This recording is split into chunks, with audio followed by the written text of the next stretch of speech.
महाराष्ट्रातील कापूस खरेदीच्या मुद्द्यावरून काँग्रेस नेते विजय वडेट्टीवार यांनी राज्य सरकारवर जोरदार हल्ला चढवला। सत्ताधारी आमदारांना 5-5 कोटी रुपयांचा निधी देण्यासाठी सरकारकडे पैसा आहे, मात्र शेतकऱ्यांकडून कापूस खरेदी करण्यासाठी पैसा का नाही असा प्रश्न त्यांनी उपस्थित केला। सोबतच आमदार निधी वाटपात सुद्धा सरकार भेदभाव करत असल्याचा त्यांनी आरोप केला। 9.5 लाख कोटीच्या जवळपास कर्ज आता राज्यावर आलेला आहे। अशा स्थितीमध्ये पैसे नाही म्हणून सांगायचा आणि नवीन आलेल्या आमदारांना 5-5 कोटी रुपये द्यायचे आणि इतरांना वाऱ्यावर सोडायचं, तर हीच तर भारतीय जनता पक्षाची किंवा महायुती सरकारची जी काही ही चाल आहे, हा अन्याय आहे। हे काही म्हणजे जी भावना आहे, भूमिका आहे, ही विरोधकांना, विरोधी आमदारांना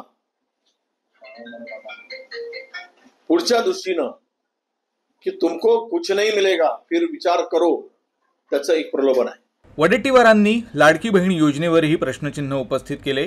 निवडणुकीनंतर ही योजना बंद केली जाईल असंही ते म्हणाले, तर या योजनेत घोटाळा झाल्याचाही त्यांनी आरोप केला। सत्ता मिळवायची, लाडक्या बहिणीला बनवून त्यांची बनवाबनवी करायची, फसवणूक करायची म्हणून पैसे दिले ना। मग दिले तर आता कशाला अटी शर्ती हे ते केवायसी फवायसी सगळं काय चांगलं आहे, हे योजना गुंडाळायची आहे, हे त्यामागचा उद्देश आहे। जिल्हा परिषदेनंतर आणि महानगरपालिकेच्या निवडणुकीनंतर ही योजना बंद झालेली दिसेल।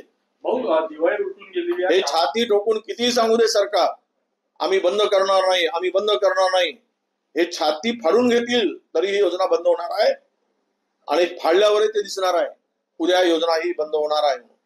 मनसे पक्षाच्या महाविकास आघाडीत सामील होण्याबाबत वडेट्टीवार यांनी प्रतिक्रिया दिली। महाविकास आघाडीत नवीन पक्षांचा समावेश करण्याबाबत चर्चा वरिष्ठ पातळीवर होईल। स्थानिक स्वराज्य संस्थांच्या निवडणुकांसाठी आघाडी करण्याबाबत स्थानिक पातळीवर चर्चा होणार असल्याचंही त्यांनी सांगितलं।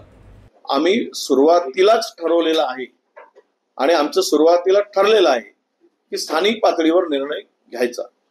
जर या निर्णयाच्या संदर्भात काही बदल करायचा असेल तर दिल्लीतून हायकमांडच्या काही सूचना आल्या तर मग तो सगळ्यांना मान्य करेल। भाई जगतापांनाही मान्य करावं लागेल आणि तिथल्या स्थानिक नेतृत्वालाही मान्य करावं लागेल।